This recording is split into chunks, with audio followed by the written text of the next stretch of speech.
Good evening, everybody, and welcome to Carving It Up Live right here on Facebook, as well as the Carving It Up YouTube channel and the Grid Network YouTube channel. As always, I am Bryson Carver, and boy, do we have a mammoth of a show for you today. Normally, I do about 5 topics, especially on a Friday as we're gearing up toward football season. College football has technically already started, but the first official Saturday kickoff in college football is tomorrow. Volview returns in 30 minutes. Very excited about that.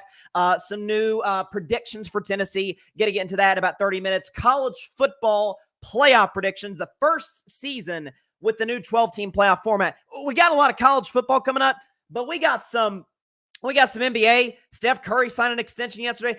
We got some NFL. Bay Area. Brandon Aiyuk signed an extension yesterday. The 49ers broke my heart as a Steelers fan, and I actually think it kind of hurts the Niners. And they're already, you're going to start to see it starting next offseason. The effects of having a limited quarterback is going to start to show the cracks in the armor of what the Niners have put out the last couple of seasons. That in about 15 minutes. What else we got down the pipe? Oh, yeah. NFC West and AFC West strengths and weaknesses. Very excited to get into that today. What else we got in the show today? I'm going to talk about Dak to start off today's episode of Carving Up Live. I think that's pretty much it. Yeah. There we go. Okay. So also as well, my bad. I forgot about this one. I'm not just gonna shortchange anything we're talking about. Colorado won yesterday, and not only was I not impressed, if I'm a Colorado fan or Deion Sanders fan, which I am, by the way, go Prime. I'm worried. I'm a little worried about what's going to happen this year for the Buffaloes. That a little later on in today's show. But first, they never, and I do mean never, cease to disappoint. How about them Cowboys? Yeah! So the Dak contract saga continues, and it just got ugly. Jerry Jones was talking to the media, and Dak Prescott responded. Jerry Jones was asked by a member of the Cowboys media, point blank, as you're about to see in this clip I'm about to play, Jerry, what's it going to take for you to give Dak his money? Jerry, what more do you want to see? What more do you need to see for Dak Prescott to give him a new contract? Well, you could easily say, if you hadn't seen it by now, you haven't seen it. Which is a weird quote, and the reason I say that is because literally the next thing he says, I have so much faith in Dak Prescott. I love Dak Prescott, and it's more of a matter of trying to make the contract work for us, right? It's not a matter of Dak's abilities. It's just the fact, man, we just can't fit it in. Despite the fact that prior to the CeeDee Lamb contract, the Cowboys, depending on what website you look at, were either last or next to last in terms of cash spent. So they're kind of a cheap franchise. So Jerry has that quote. Dak Prescott had a little response, not first to Jerry, but Dak's starting to get fed up. You don't need a deal done before the season. I don't need no. Would you like it done before the season? I think it says a lot if it is or if it isn't. But however, doesn't really matter to me, to be honest with you. What does it say if it isn't? Just how people feel. Which people? I don't know. How do you how do you feel if it isn't? You're right about that. You open that door. Yeah, I know. Okay. I played the entirety of that clip because I've seen that Dak clip where he's saying, it doesn't, if the contract isn't done, that says a lot and whatever. That clip has been played in the national media today. That last part, Dak has always been, in the context of this, like Dak has always been Mr. Cowboy, always politically correct, doesn't give you anything to really write about and be like, oh, did you see what Dak said this offseason? And I freaking love it as a Dak Prescott fan. I'm seeing a new Dak. Dak, the first thing, remember in training camp? He was given the politically correct answer. Yeah, we'll see if we can get it done. I'm focused on the season. And then he kind of paused. He kind of grinned a little bit. He looked to his left, presumably at like the PR manager, and said, I'm going to say it. There's a chance I may play for somebody else in my career. So that's the first time we've seen Dak open that door. That was at the start of training camp a month ago. Now we're seeing him. Yeah, that's going to say a lot if the contract isn't done. And he was asked by a reporter, I don't know if it was Calvin Watkins or somebody else to his right, you just opened the door, right? And Dak very, very casually, yeah, I know. It's like, okay, this is a new Dak. Like this is a guy who's pushing back on Jerry. Like we've known Dak Prescott's had an icy relationship with Jerry Jones over the years. This is a full-blown beef, as you're about to see in this clip. How do you feel about Jerry said the negotiation isn't about your merit as the Cowboys quarterback, but more about their cap situation? What do you take from that when he says, it's not really about what you're doing? Yeah, I understand that. That's the business and the nature of this game that we play. I stopped, honestly, listening to things that he says to the media a long time ago. So it doesn't really hold weight with me. Doesn't really hold weight with me. So that's interesting. It's not nothing. And here's what I was thinking about. Hearing this quote from Dak Prescott, hearing the previous quote we just played from Dak Prescott, and discussing the one from at the start of training camp when he said, I may play for somebody different in 2025. Floating that possibility out there. So much, and this is what has driven me absolutely bonkers. As not only as a Dak fan, but as a fan of objectivity, and being able to understand how we cover other quarterbacks relative to how we cover Dak. Well, he's the Cowboys quarterback. Okay, are we judging him by his play or by his celebrity status? Like, let's get that in mind. It's the fact that whenever folks criticize Dak, so often, or I should say actually very little, do you hear actual substantive, okay, what's he working with? We do that with other quarterbacks. How many times last year? And I get it's Pat Mahomes. He's the second greatest quarterback of all time. Get that. But oftentimes last year, listen, I stood firm on my Kansas City winning the Super Bowl pick, but it was, man, Mahomes is amazing. But gosh, those receivers for the Chiefs, and Kelsey's getting older, and Valdez-Scantling can't catch a pass, and Tony's awful. And we give quarterbacks, and by the way, I think by and large, rightfully so, we kind of give them passes. We talked in years past, a lot of folks about the Chargers this year. Like, man, we like the Chargers, but darn it, Herbert doesn't have a number one guy. Like, they're good by committee, but they just don't have that true number one receiver for the Chargers. We give a lot of excuses to a lot of quarterbacks. That seems to go by the wayside with Dak Prescott. Can you consider the fact, just be open if you're a Dak skeptic or a full-blown Dak hater. Could you at least sit down for a moment, or if you're in a car, keep driving, and just have an open mind to another possibility, and ask yourself this question about last season and about this season. Do the Cowboys have a good offensive roster? And by good, I mean not only top half of the league, but comfortably, top 10 in the NFL. Little CeeDee Lamb is nothing short of fantastic. We know that to be the case. But after that, it's I wrote it down because honestly, with all due respect, I was going to forget some of these guys' names. How about Jalen Tolbert? Brandon Cook's coming off his worst season since he was a rookie. Jalen Brooks. And then Ryan Flournoy, who I'm not going to be hard on that kid. He was a 6th-round pick. He hasn't played in the NFL yet. We don't know what he is. But that's what Dak's got to work with. Oh, and by the way, how about his running game? How about Ezekiel Elliott, who's old and beat up? How about Dalvin Cook, who's going to be on his 4th team in 2 years? How about Rico Dowdle, who actually I think Rico Dowdle may end up being the best player for the Cowboys in the backfield, but he's still Rico Dowdle. How about the offensive line? The fact that Pro Football Focus has it as barely average. They have it as the 15th best offensive line in the NFL. The fact that Zach Martin's awesome and Tyler Smith's fantastic, but they just lost their starting center, Tyler Biadasz, to the Commanders, and they, for reasons I cannot comprehend, let one of the greatest offensive tackles of this generation, Tyron Smith, just walk to the New York Jets. So the O-line undeniably got worse. The backfield wasn't good to begin with. Respect to Tony Pollard, but the backfield wasn't that good a year ago. And the wide receiving core, this is why it was critical for them to sign CeeDee Lamb, because without him, they're awful at that position. Ask yourself this question. Dak have a great coach?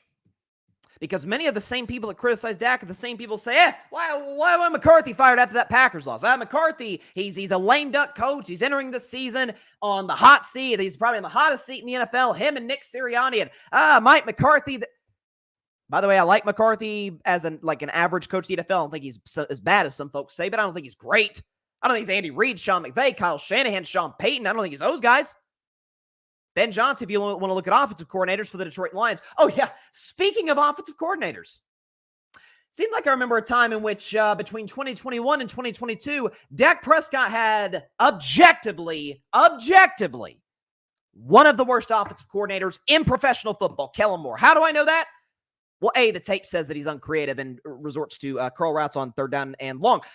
But aside from that, if we're just going to go by results, it's funny. The worst season of Dak Prescott's career came with Kellen Moore. And then Kellen Moore leaves, goes to the Chargers, goes to Justin Herbert, who I love, by the way. And Justin Herbert has the worst season of his career. It's why, not to spoil my predictions on the Philadelphia Eagles, don't know if I love him this season. Like Jalen Hurts, don't like him at all if he's with Kellen Moore. Where Kellen Moore goes, quarterback play declines. And Dak Prescott took that offense to number 1 both years, or the last 2 years that he was with Kellen Moore. So I think we should acknowledge across the board, Dak's never had a great coach. Dak's never had a great offensive coordinator. Matter of fact, his last one before McCarthy's the de facto OC, was bad. Kellen Moore's a bad OC, point blank. Also consider the fact that just so much of the logic surrounding the Dak criticism is so flawed, is that we put a microscope on Dak Prescott that we simply don't put for others, even some that many folks consider as better than Dak Prescott. Dak's a better, look at the numbers, look it up, Google it. Dak's a better playoff quarterback than Lamar Jackson. If the criticism, Dak doesn't perform the regular season, well, a guy who always performs the regular season, similar to Dak, Lamar Jackson, even more so than Dak, got 2 league MVPs. You would think, especially being with a well-run franchise in the Ravens with a great coach, John Harbaugh, we would hold Lamar Jackson to a higher regard than Dak. And we should, by the way. I think Lamar's better than Dak. But Dak's been better in the postseason. He's got just as many wins in the playoffs as Lamar, more pass yards per game, better touchdown-interception ratio. That does exist. Justin Herbert, who most consider to be better than Dak, again, love Herbert, but it's at least noteworthy that Herbert's been in the playoffs 1 time in 4 years, and in that playoff game against Trevor Lawrence, who most people don't even think is good, I'm not one of them, had a 27-0 lead, blew it. Yeah, the defense screwed up. Yeah, the Chargers didn't run the football, but they spot you a 27-zip lead, 4 turnovers in the first half off Trevor Lawrence, and you can't get the job done? That's not noteworthy? So when we go up and down this list of the great quarterbacks, guys, I acknowledge some better than Dak, some I have Dak over, are outstanding. We do not give Dak the pass. We give those guys when they make comparable money and have comparable regular season accomplishments to Dak. Some of which, in the case of Lamar, with more around him in terms of organizational stability, great coaching. So this is what drives me absolutely insane. I think it's kind of driven Dak to his breaking point. Not about the criticism about him. Dak could give a dang about the criticism in the media, but about the fact that he plays for an owner and general manager who has countless times been looking to kick Dak to the side, absent contract negotiation. Let's take out the negotiation period that came before Dak's first big deal. Let's take out this negotiation period. Let's act like they never happened.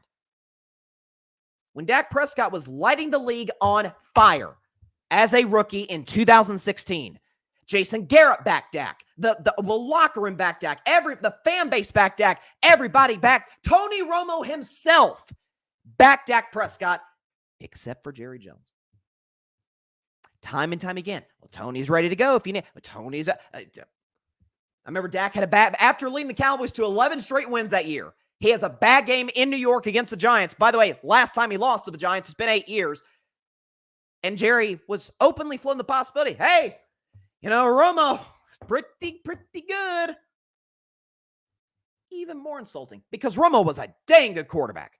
Not just outstanding. He wasn't like Brady or anything. Romo, I think, was a top 10 guy most of his career. You know who isn't? Cooper Rush.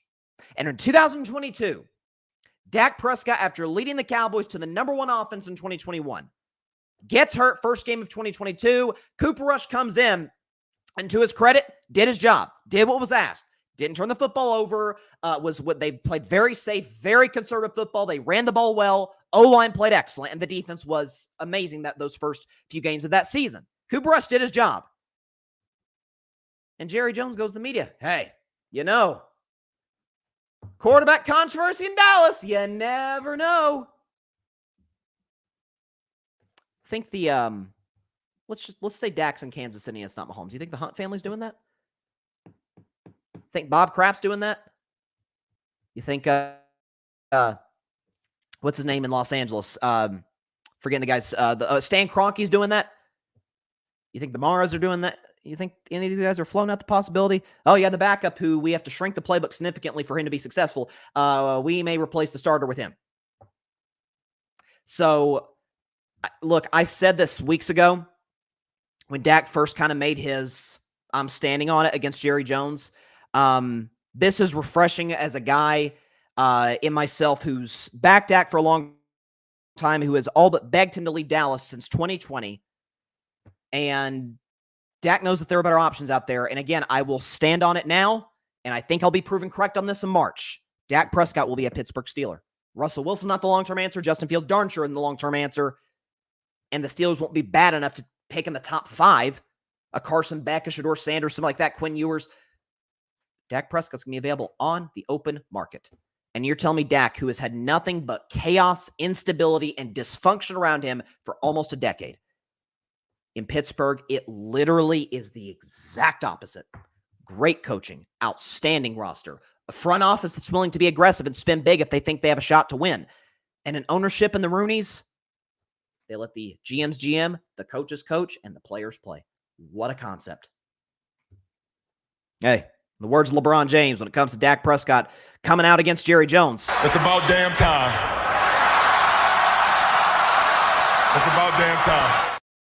Yeah, it is. It's again, at least if you are a Dak skeptic, at least be open to the possibility that a lot of the shortcomings that he's had in Dallas. And by the way, all stats provided by StatMuse, all the graphics provided by my guy, Alfred Parsar Jr. Could we at least throw this out that Dak almost won league MVP last year? Last season, first in touchdown passes, second in TD and interception ratio, first in completion percentage, third in pass yards, second in passer rating, second in QBR. Yeah, let's let that guy hit the open market. While we continuously go cheap, bungle contract negotiations, and refuse to hire a coach that will challenge Jerry or strip Jerry of some of his executive power. Listen, I saw what Dak said, and 2 things. Man, this is a straight up beef now. This is a beef now between Dak and Jerry. They were always had an icy relationship. It's a beef now. And second of all, he's leaving. I said last month, and I'll pull up the clip whenever free agency rolls around. I'll play that clip on my show in March. Dak ain't staying in Dallas beyond this year. And what's going to happen is the Cowboys are going to be picking in the top 5. I would say certainly the top 10, maybe in the top 5, at least one of the next 3 years, top 10, 2 of the next 3 years. And they'll go back to being the average, let's be honest, kind of irrelevant franchise they were post-Troy Aikman retirement and pre-Tony Romo. That's what they're going to be, and Dak Prescott's going to be playing in Pittsburgh and competing for Super Bowls. That's what's going to happen. At least be open to the possibility that, hey, the Cowboys been failing since before Dak got there. Maybe a little bit of this has to do with Jerry. It's a thought. I'm telling you, it's such a. It's not even that folks criticize Dak for the playoff failure.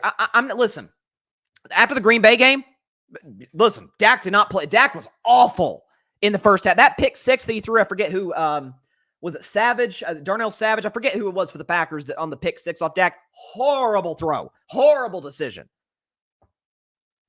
But in fairness, if we're going to be objective about this, and that's what we aim to do on Carving It Up, and this is a literal statement. The Cowboys could have scored every single possession, and it still would have been a close game, because the defense got absolutely torched by Aaron Jones and the Packers offensive line. So at least be open to the possibility that could be a little bit as this might be on the Cowboys.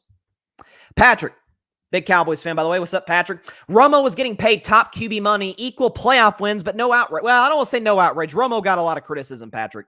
Most of it I thought pretty unjustified. As a lifelong Cowboys fan, I'm prepared for the worst beyond 2025.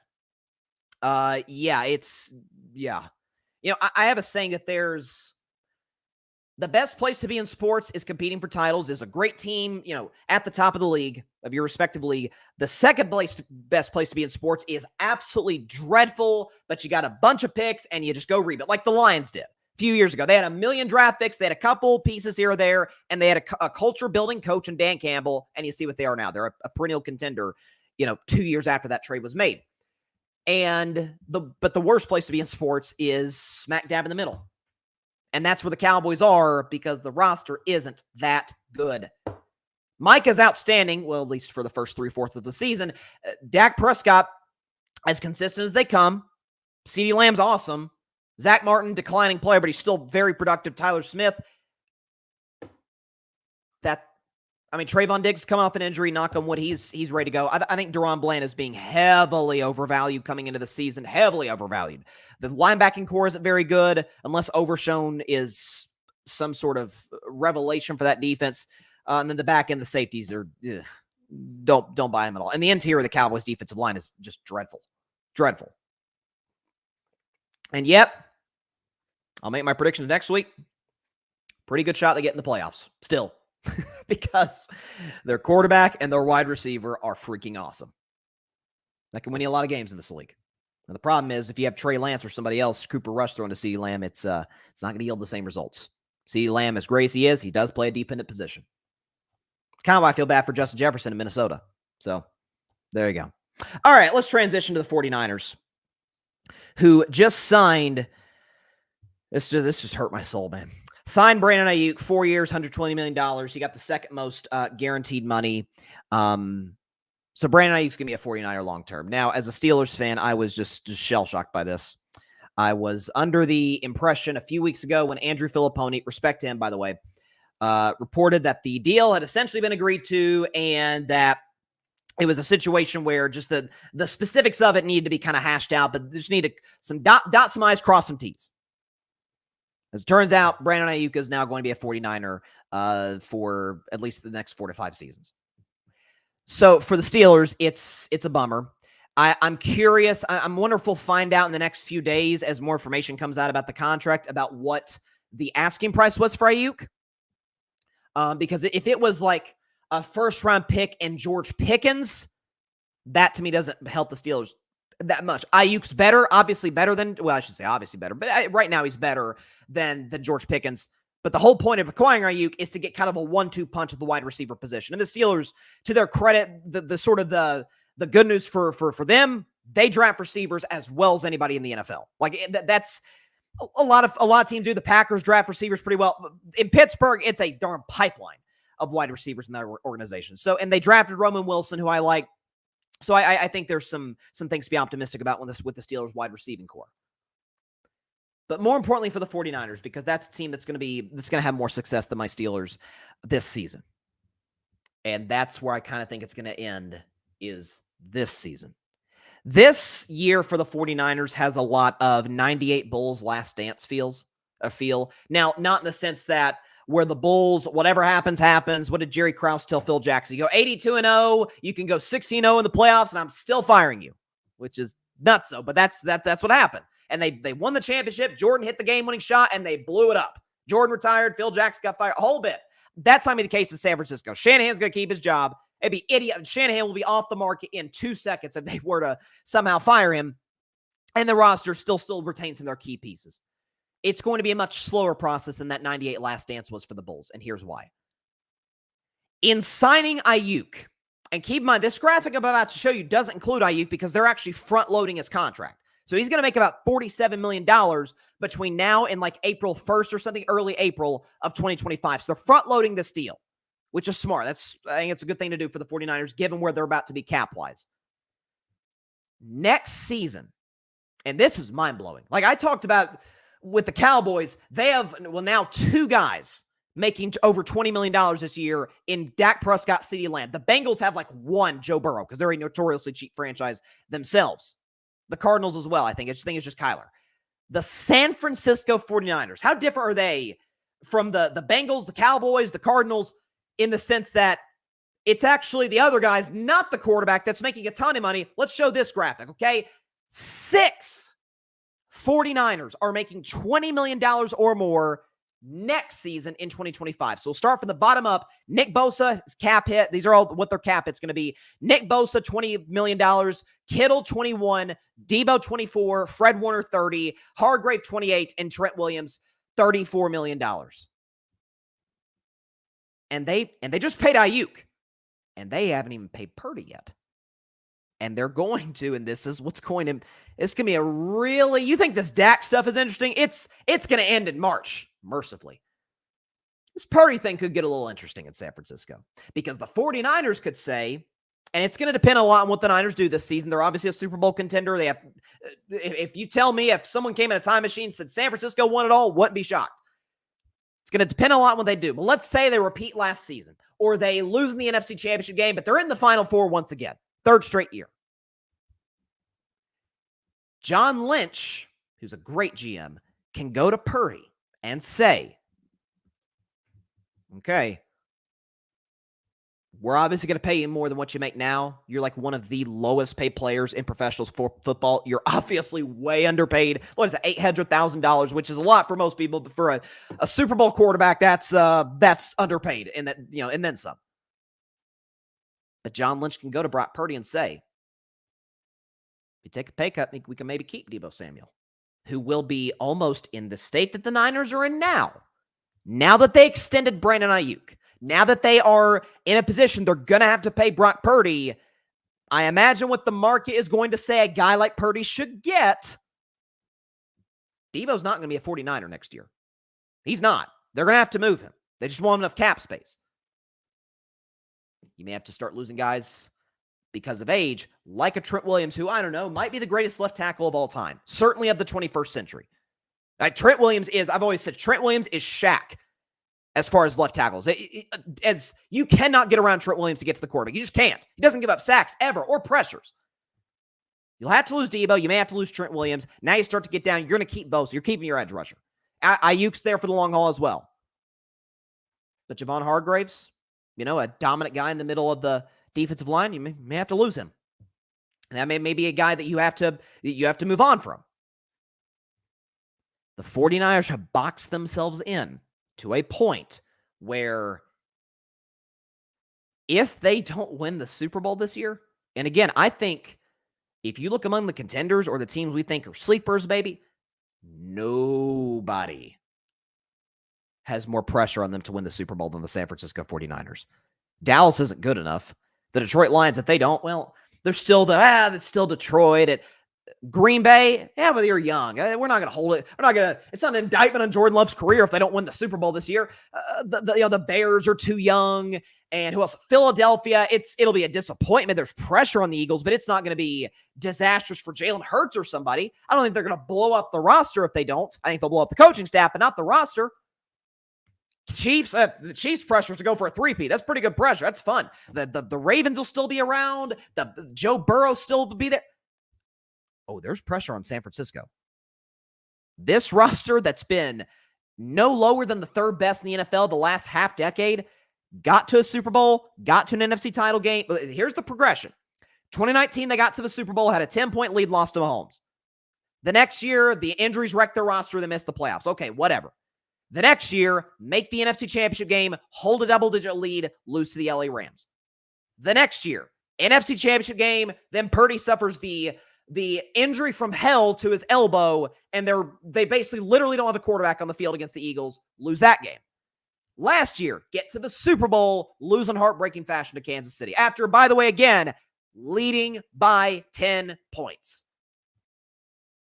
There's pressure on Kyle Shanahan. Nobody's asking, is Kyle Shanahan a great coach? I think he's got a comfortable spot amongst the top five with Reed, Tomlin, McVay's in that group. He's in there. Pressure on Purdy. There's pressure on this whole Niners roster. That had they not extended Aiyuk, had they gotten something in return, given how well San Francisco drafts skill position guys, maybe you would have been able to give Purdy a little bit more money and mostly keep the roster intact. Listen, San Francisco, now, they need Trent Williams in that lineup ASAP. They need him desperately. But they're in a spot right now where 2025, we could be having very real conversations about about the San Francisco 49ers potentially missing the playoffs. I'm dead serious. Because respect to Brock Purdy, that ain't a guy who can carry a pretty good offense to a Super Bowl. Like Purdy, respect to him. He's not a carry the team guy. He's not a blank check guy. So once we get to the Purdy negotiations, that is when it's going to get really, really interesting. That's all I'll say about that. But listen, rosters like not even rosters like the Niners, teams like the Niners that have this continued level, by the way, a lot of postseason success. Basically as much as you can have the most postseason success you can have without winning the Super Bowl. Ask the 1990s Bills, okay? 91 to 94, they go to 4 straight Super Bowls. No team's ever done that, and they lost all 4. I still don't know how that happened. But that's where we're at right now with San Francisco, where and we're going to, if they don't win the Super Bowl this year, and they have to start kind of tearing pieces away, starting next offseason, starting with Deebo Samuel, we will kind of look back at this. Not that the Niners will never compete again. They can rebuild this thing up, but I do think 2025 will be a little bit of a bridge year. It could be 2026, depending on what they pay Purdy. I think we will look back on this sort of mini era, if we can call it that, for the 49ers and say, man, biggest disappointments? Biggest playoff disappointments? Man, this is going to be a really, really interesting season for the 49ers. Listen, I'm not like floating, they can miss the playoffs. No, they're not missing the playoffs. They're too good. But a lot of pressure. Let's put it that way. See what we got. Yep, Patrick is right. Niners will have to break down the team after this year. Once Brock gets paid, they'll be over the cap. Deebo and Kittle could be cap casualties. Listen, they cannot move Kittle. Like that is Kittle, Trent Williams, and McCaffrey, to me, are the clear MVPs of that Niners offense. Deebo is too. Deebo's in that group. Like Aiyuk, here's what's so weird about them paying Aiyuk. Given what they were at in terms of their salary cap. Ayuk's fantastic. Aiyuk, if you look at his numbers, has gotten better. Kind of like CeeDee Lamb, same draft class, has gotten better every single year. But he's not to the level of a CeeDee Lamb or a Jefferson or a Jamar Chase, a Tyreek Hill. He's not on that level. He's excellent. He's a Pro Bowl guy. He's not on that level. They drafted the kid Pearsall out of Florida. They could easily draft. Listen, wide receivers are up and down the draft every single season. They could easily draft a wide receiver next year. It's interesting. And Patrick is right about this. John Lynch has maximized their roster. Credit to them by plunging and going for it all. Again, it's sort of to that point, Patrick, but one of the things I just said about us, or about how we'll view this Niners era if they don't win the Super Bowl this year, or with the cast they have, is, especially in today's NFL, with all the great quarterback play, we'll look back and say, they had literally everything but the guy at quarterback. And that's not to say Purdy's a bum. People think I hate Purdy. I think Purdy is a very good quarterback who's put in a system where basically nobody fails. Unless your name's Trey Lance. Like that's the exception. But man, a lot of pressure. Patrick, $50 million per year will get it done, but depending on how the season goes, knock on wood, Purdy doesn't get hurt. If Kyle Shanahan flops, does it cause concern as far as they can get it done? Listen, again, I want to emphasize this. If they fire Kyle Shanahan, it will be like when the Eagles fired Andy Reid. Andy Reid was the chief. He got fired by the Eagles. And what was he hired like a few days later by the Kansas City Chiefs back in 2013? Coach was like, and by the way, we've seen situations like this where, like, anybody who knows football knows Andy Reid's a great coach. But maybe the relationship between him and the Eagles, it was kind of fizzling out a little bit. And it just wasn't necessarily going to work long term. Maybe it was time for a divorce. Maybe that's going to be the case with the Niners and Kyle Shanahan. I don't think that's going to be the case. Maybe it will be. Very fast. I'm just interesting season coming up for the Niners. I'll put it that way. Let's see what we got. Papa J is in the comments. He says, I actually would say those guys are not on Brandon's level.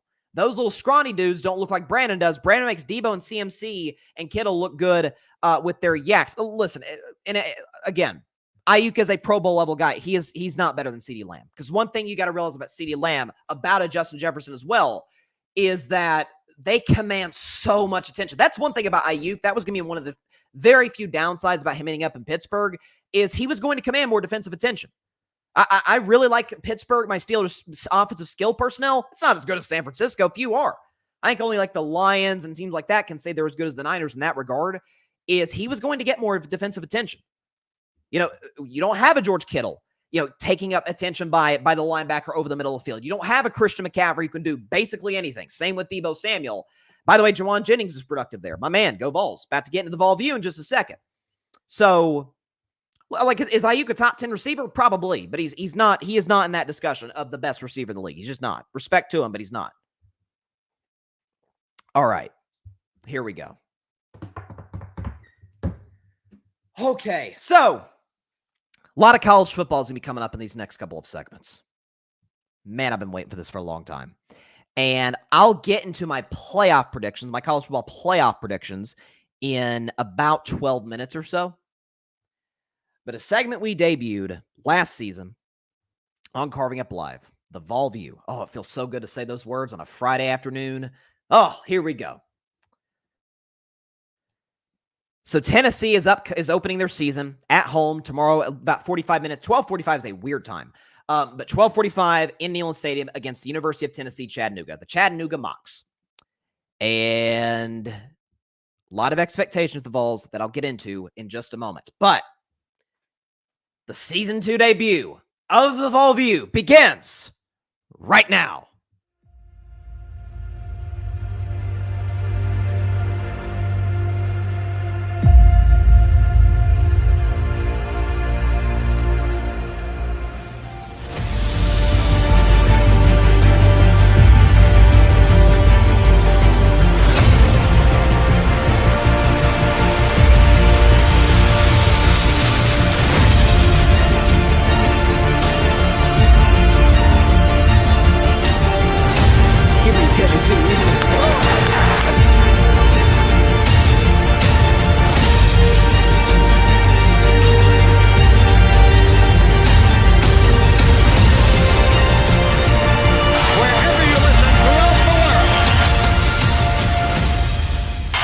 Football time in Tennessee. Indeed, it is. The Vol View back for Season 2. Man, it's good to hear those words again. It's football time in Tennessee. So, I'll predict Tennessee's game in just a moment against Chattanooga. But, so college football's back. Tennessee's back with brand new expectations this season. Again, this is last year was odd. Because 2022, Tennessee went from being a good bowl team in the SEC to, for a time, number one in the country. Number one team in all of America in the 2022 season. Injuries to Hendon Hooker blew that season up in smoke. They end up winning the Orange Bowl against Clemson to end the season 11-2. A season ago, they go on. They win some big SEC games against South Carolina and Kentucky, but they lose to teams they should, like Alabama and Georgia. They lose a tough one to Missouri, and then they lose in the swamp against Florida because they always lose in the swamp against Florida. I don't know what to say at this point. And then they end up finishing with a 9-4 record with a bowl win against Iowa. And in that game against Iowa, you saw a kid by the name of Nico Iamaleava. Special player, number one quarterback recruit in the class of, I guess it had been 2022, 2023, I think 2023. True freshman last year, comes this year rather as a redshirt true freshman, and is going to be the guy for Tennessee. So just quickly, I'll get this out of the way. Tennessee's going to beat Chattanooga tomorrow. Like let's not get that twisted. I think it's going to be a blowout beyond blowouts. 56-10. That should not have had the little March Madness logo, but nonetheless, 56-10. Tennessee's going to beat Chattanooga tomorrow. But as far as the season, what's Tennessee going to do? What should the expectations be? Well, I'll lay out my college football playoff predictions in about 10 minutes, but it's a 12-team playoff this season. So, and I'll kind of lay out the format of the 12-team playoff, but sort of a spoiler alert, teams 5 through 11. If you don't win the SEC, which, spoiler, I don't think Tennessee will, teams 5 through 11, that's basically like the wild cards. So after our I'm basically explaining the rules right now. After the 4 conference champions, we'll go the highest ranked to lowest ranked, 1 to 4. SEC, Big 10, Big 12, ACC. From 5 to 11, it's the best teams, the highest ranked teams after that. And then 12 is the highest ranked, or sorry, not the highest ranked, the highest ranked conference champion that didn't come from one of the major 4 conferences. So you could have a Tulane, you could have a Liberty, a Boise State, something like that. So Tennessee's, I think their realistic goals are to be in that spot. So predicting the season, I think they're going to beat Chattanooga tomorrow. Next week, though, in North Carolina, they take on NC State. Now, NC State's the 24th ranked team in the country, and that game is going to be at Bank of America Stadium in Charlotte with the Panthers play. It's going to be the Duke's Mayo game. And it's going to be essentially a home game for NC State, I think, although Tennessee fans could take over that spot. Tennessee's a 6-point favorite in that spot. NC State's got a really solid football team this year. I think Tennessee gets the W. They come home, they play Kent State at home on a Saturday night. They'll win that one. Here's where it starts to get tough. Brand new team, the SEC, Oklahoma. They go to Oklahoma in Norman, the first time that the head coach of the Vols, Josh Heupel, returns to coach against the team in which he had a lot of success with back in the day. He was a Heisman finalist with the Oklahoma Sooners. That's going to be a tough one. Oklahoma, it says right here, is a 3.5-point favorite. That feels about right. Listen, Oklahoma, I really like their defense coming into this season. Offensively, I still have some questions in terms of consistency, especially when you consider the fact that they have a defensive head coach. I'm going to go Tennessee wins that one by a walk-off field goal in Oklahoma. They start the season 4-0. Go to Arkansas, who I don't buy at all. They win convincingly in Arkansas. 5-0. Home against Florida. Here's what I do know. Florida is going to be one of the 3 or 4 worst teams in the conference this year. They're bad. They don't have a good coach. I don't like their quarterback. Their roster isn't good by Florida standards, certainly. Here's what I do know, though. They play their best game of the season against Tennessee. I don't know what it is. It's a rivalry game. It used to be like the third Saturday night September game between Tennessee, or fourth Saturday in September rather, between Tennessee and between Florida. That's not going to be the case this year. They happen to play this season on October 12th. And by the way, October 12th, holy cow. You've seen the schedule for that in college football? Good Lord. You better not schedule any weddings, anybody, okay? Postpone it to the 19th or something. So Tennessee plays Florida. Florida's going to take them to the wire. I see Tennessee right here as a 10.5-point favorite. Take Florida in the points. They're going to play their best game of the year against Tennessee because they always do. But I say Tennessee wins in a close game there. 6-0. They host Alabama. That's a tough one. Kalen DeBoer, I think, is one of the 5 best coaches in college football. I think the fact that when Nick Saban retired, and I'm a big Nick Saban guy. Can't hate Alabama. Love Nick Saban. When Nick Saban retired, it was Rejoice City and Knoxville and really all over college football, particularly the SEC. Well, they replaced it with Kalen DeBoer out of Washington, who, again, I want to reiterate, I think is one of the 5 best coaches in America. That felt not unfair because, who cares about fair? Fair is where you go to get cotton candy. Who cares about fair in sports? They got Kalen DeBoer. They got Jalen Milroe, who I was very skeptical about coming into the season. Still don't love him as an NFL prospect, but played excellent football at the end of the year. That throw he made to Isaiah Bond in the Iron Bowl game against Auburn, stuff of legend. It was a beautiful throw, great play, and Alabama almost came that close to beating the eventual national champion, Michigan Wolverines. I think Alabama will go to Neyland and beat Tennessee. Tennessee will then, after a bye week, come back home, or stay home rather, and play Kentucky. And listen, Kentucky has played Tennessee tight in the past, but I don't think they're particularly well coached, in terms of the position groups.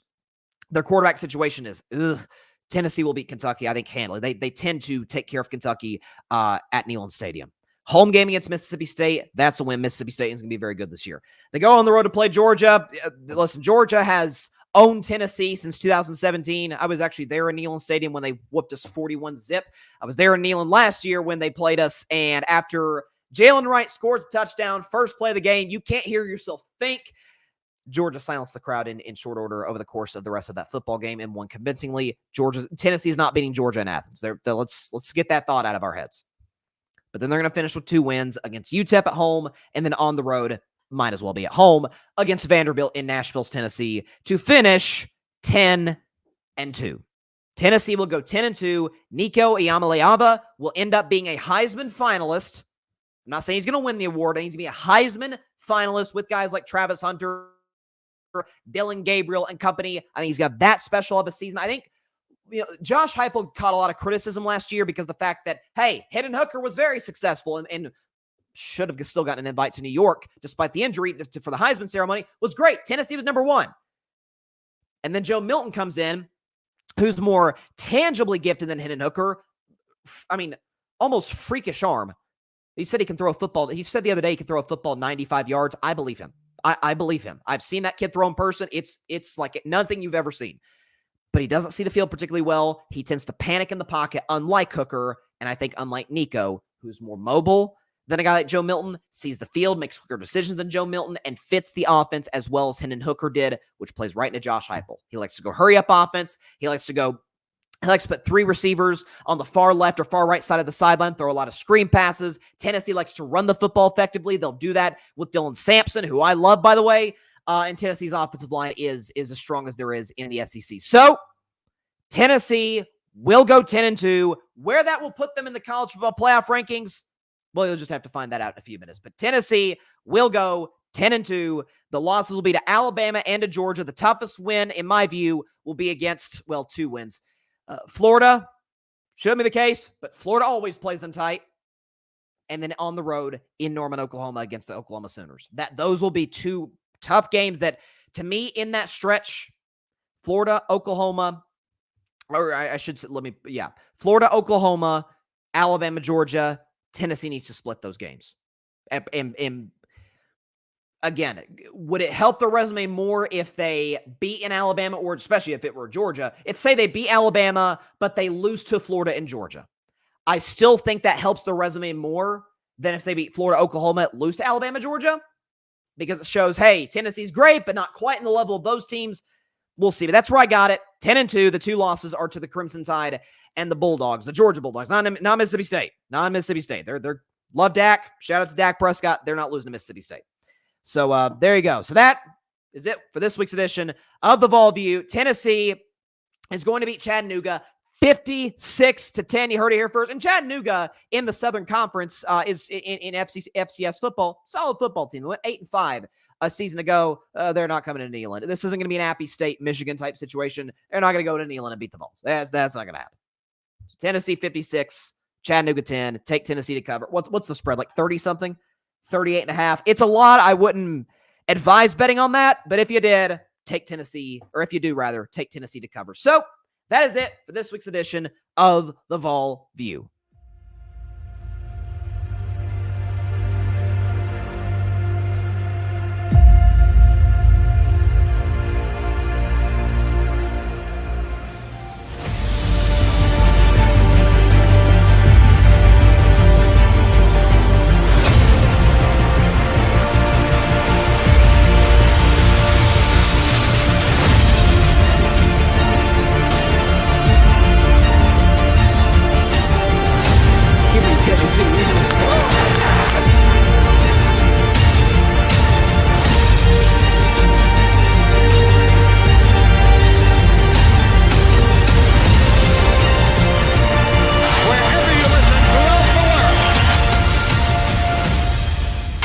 Football time in Tennessee.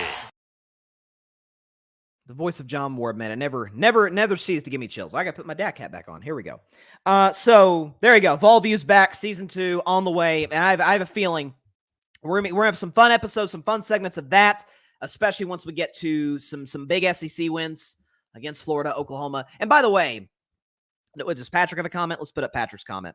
He says, I have no idea what Florida State will do. At least I have Michigan to keep me occupied. Long as the Wolverines beat Ohio State, I'm happy. Well, you'll see where I got Michigan in just a second, and Ohio State and Florida State and all the states, all the big programs in college football, just a second. But listen, I got to say, Patrick, and I'm not trolling you because you're an objective Florida State fan. Most aren't.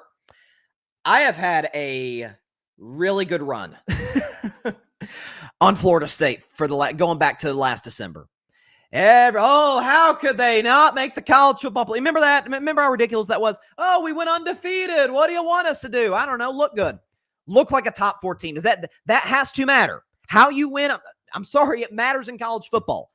Alabama lost 1 game. That was to Texas. Bama beat, Georgia, the back-to-back national champions. Florida State barely gets out alive in the ACC championship game, doesn't break 20 points. I'm not sure they broke, what they get barely over 200 yards of offense. It was a disaster.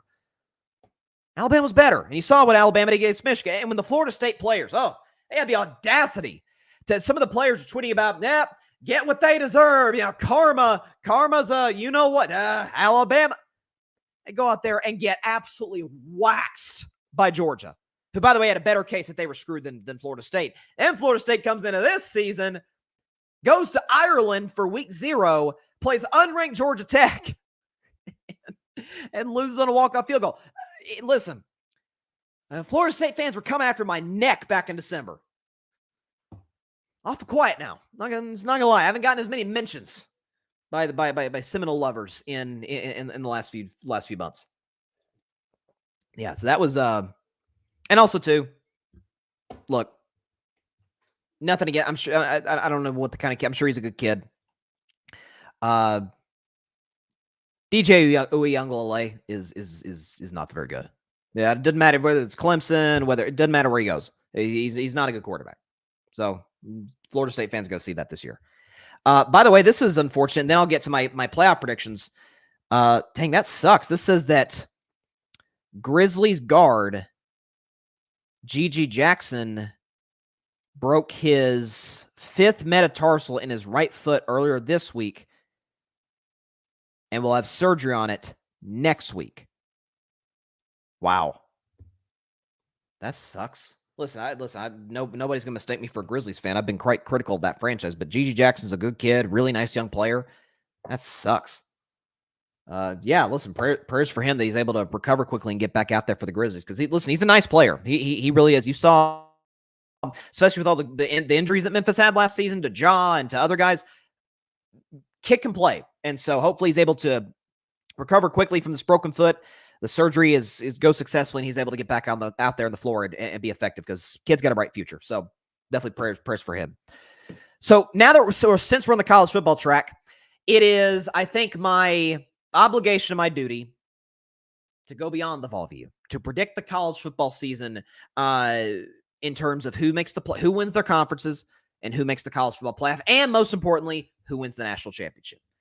So first, to explain. So college football has undergone a lot of change, to say the very least, in the last year.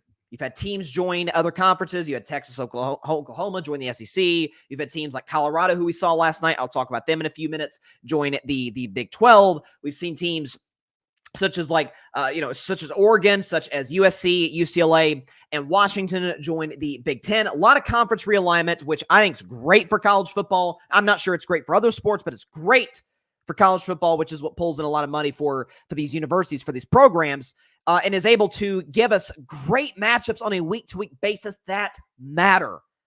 We hadn't really seen that in college football over the last few seasons, other than the occasional Oregon, Washington, or games like that, some Alabama, Georgias here and there. By and large, we've gone through some weeks in college football where it's one solid game with like the 12th ranked and 21st ranked team in the country. That's not what we're wanting to see. Ohio State, Oregon, that's what we want to see. Alabama and Georgia, that's what we want to see. We want to see these big matches, which they were going to play anyway. But USC and Michigan, that's a fun matchup. Texas against whoever in the SEC. So the new playoff format, so the folks complain for years, 4 teams is enough, 4 teams is enough. I pushed back on that for years. Up until NIL, up until the transfer portal really kind of changed the landscape of the sport in a major way, how a team can instantly improve over the course of an offseason and drastically improve their shot of winning a national title. And so at that point, I'm like, 4 teams probably isn't enough. Here's how the playoff works. It's pretty simple. It's pretty simple.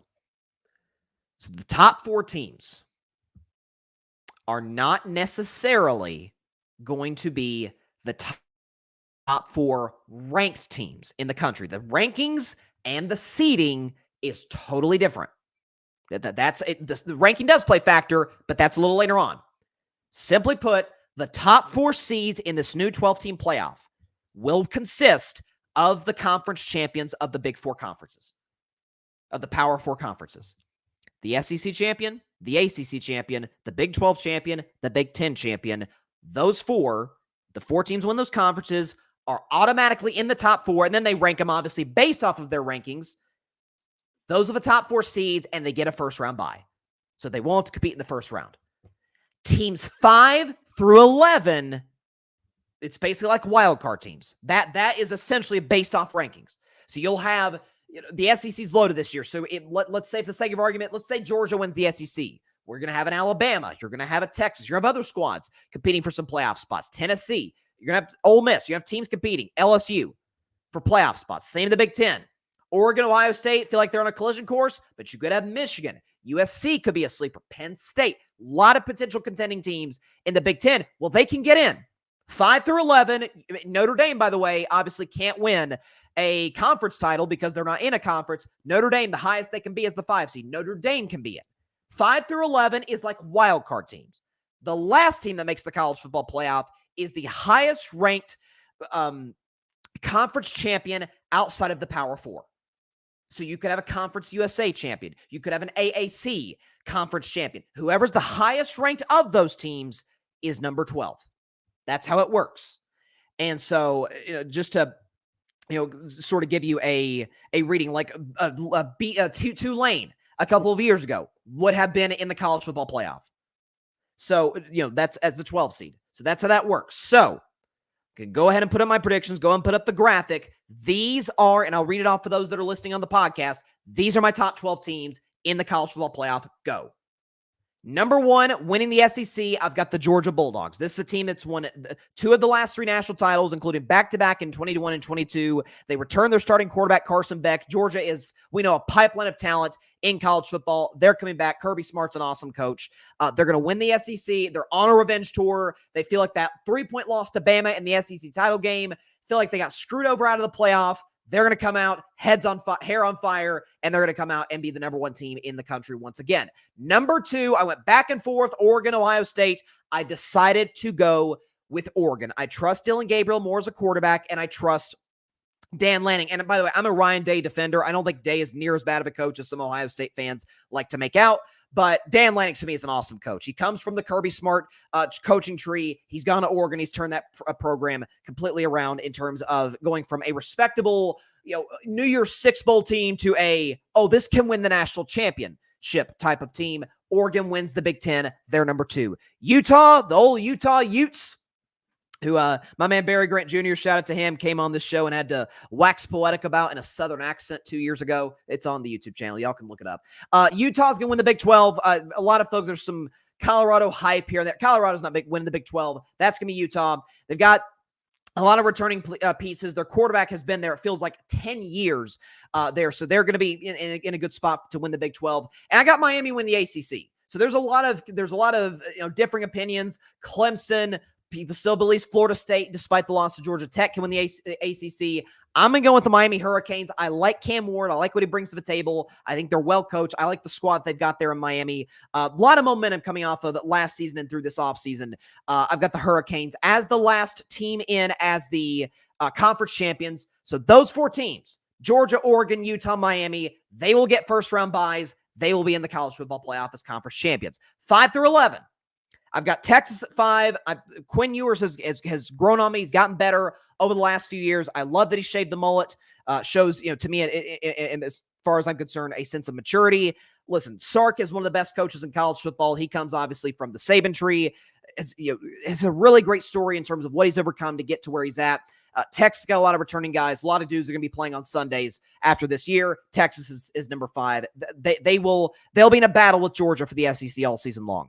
Ohio State at number 6. Again, I'm a Ryan Day defender. I don't think he's near as bad of a coach as some folks make him out to be. This Ohio State roster is absolutely ridiculously loaded. Up and down the roster, I could see a scenario in which, remember that Ohio State draft in 2016 when they had Zeke, they had Joey Bosa, they had a bunch of guys go in the first round and throughout the draft as a whole. Don't be shocked if that's the case once again for the Buckeyes for the upcoming 2025 draft. No question a title contender. Number 7, didn't think they'd be here after Nick Saban left, but they got Kalen DeBoer. They're not going anywhere, the Alabama Crimson Tide. Alabama's going to be the 3rd place in the SEC. They're going to be at number 7.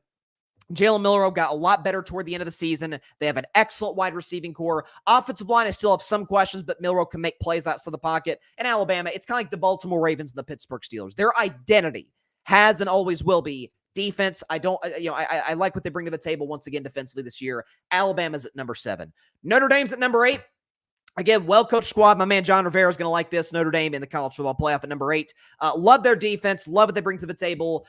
Tough schedule that I think they'll be able to survive and put together an impressive 10-2 season, which will put them above at number 9, my Tennessee Volunteers. You already heard my prediction on the Vol View. Tennessee is going to go 10-2, the 2 losses being to Georgia and to Alabama. Nico Iamaleava is going to have a Heisman caliber season. Josh Heupel is going to return this team to the not return it to the playoff, get it to the playoff for the first time in program history. That's probably kind of hard to see right down there at number 10, but that's Penn State. I think their quarterback, is it Drew Aller? Is that his name? Is a special player. He could end up, in my estimation, being the best quarterback in this upcoming draft. Best or second best. Beck and George is really good. I've been a James Franklin guy for a while. I thought he did a great job at Vanderbilt. I thought he and Penn State should have been in the playoff back in 2016, despite being 10-2. They'll be 10-2 this year in a brutal Big Ten conference. Probably them and the SEC, the toughest conferences, no question, in college football. Penn State will be at number 10. At number 11, listen, I went back and forth between a lot of teams, given that the 11 spot is kind of like the last wild card spot in the playoff. I had thought between Clemson, between Florida State still potentially, Michigan, LSU. I decided to go with Ole Miss. Listen, Lane Kiffin has been there a few years. This is kind of the opportunity now with Jackson Dart, by the way, Anakin Skywalker lookalike, and a darn cool name. Jackson Dart's a great college football name. Listen, Ole Miss their identity has been offense ever since Lane Kiffin got there. No surprise, he's a great offensive guy, but this is kind of the put up or shut up year for the Ole Miss Rebels. This is an opportunity with the SEC getting better. They've got a lot of guys that are going to be going to the NFL in the future. This is a season for Ole Miss with Lane Kiffin where they need to get to the college football playoff. I've got them at number 11. And number 12, I've got Liberty. Listen, Liberty has been in a New Year's Six Bowl very recently. This is a team I think that's got really, really good coaching. I think Liberty is going to be that last team in the college football playoff. So that's what I got. Put up the list one more time. 1 to 12 in this order. The conference champions: Georgia out of the SEC, Oregon out of the Big Ten, Utah out of the Big 12, Miami out of the ACC. The wild card, or at least I call them the wild card teams, 5 to 11, will be the Texas Longhorns, the Ohio State Buckeyes, the Alabama Crimson Tide, the Notre Dame Fighting Irish, the Tennessee Volunteers, the Penn State Nittany Lions, the Ole Miss Rebels, and at number 12, the highest ranked conference champion outside of the Power Four will be the Liberty Flames. So there you go. That's my college football playoff predictions. And in terms of who I think is going to meet in the national championship and who's going to win in the national championship, I think these two are the best teams in college football. I don't want to say not close because there's a lot of talented teams this year, but out of the Big Ten, Oregon, out of the SEC, Georgia. That's my national championship right there. And by the way, Georgia's going to be playing a home game on January 20th in the great city of Atlanta. So that's going to be a home game for Georgia. It's going to be a tough matchup for the Oregon Ducks. But who wins it, you ask? Well, my prediction: who wins the 2025 College Football National Championship in the inaugural 12-team playoff? It will be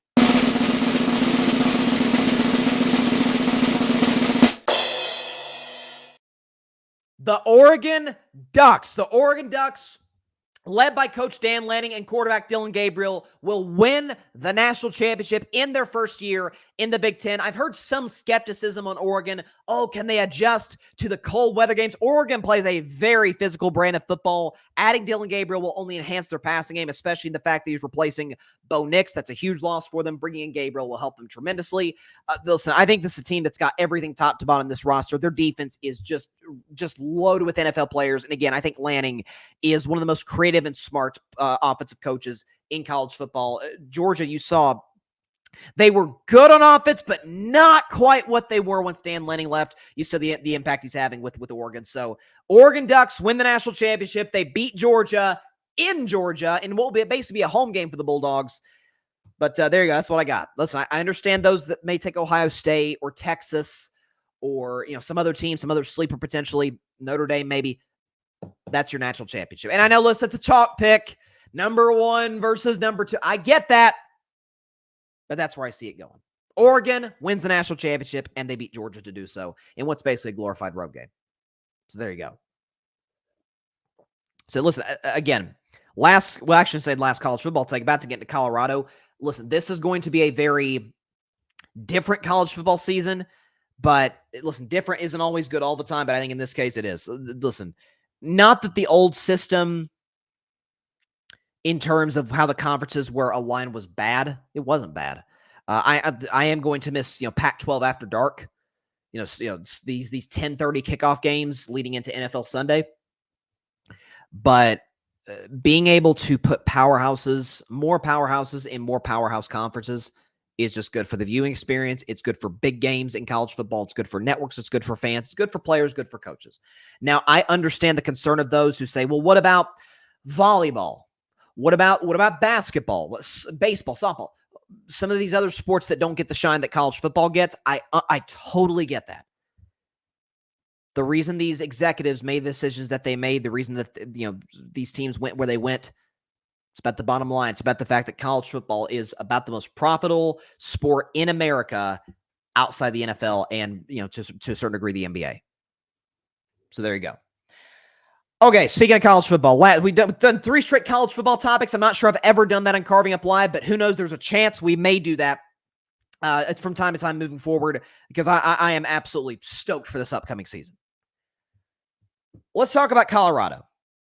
So they won yesterday against North Dakota State, and North Dakota State has been the powerhouse of the FCS. If memory serves me correctly, I think they've won like 6 of the last 7 FCS national championships. They're a force to be reckoned with. It's why Colorado, given the fact that I thought they got better in the offseason, they're coming off of a 4-8 season. It's why Colorado was only a 10-point favorite, 10.5-point favorite against North Dakota State. And credit to the Bison, they did cover yesterday in Boulder. Colorado won 31-26. So Shedeur Sanders was great, 26 of 34, 445, 4 tuds, 1 pick. Jimmy Horn was great. Travis Hunter is a freak. Travis Hunter's going to be one of the first 5 picks of this upcoming draft. He's an elite corner. He's probably a better corner than he is a wide receiver. And as a wide receiver, he went for 7 catches, $132, 3 touchdowns, including one of the catches he made in the back right corner of the end zone where he had positioned his hands perfectly against the defender. Kid is just, he's so special. I think he was the number 1 player in his recruiting class when he came out and went to join Coach Prime initially. The kid is really, really special.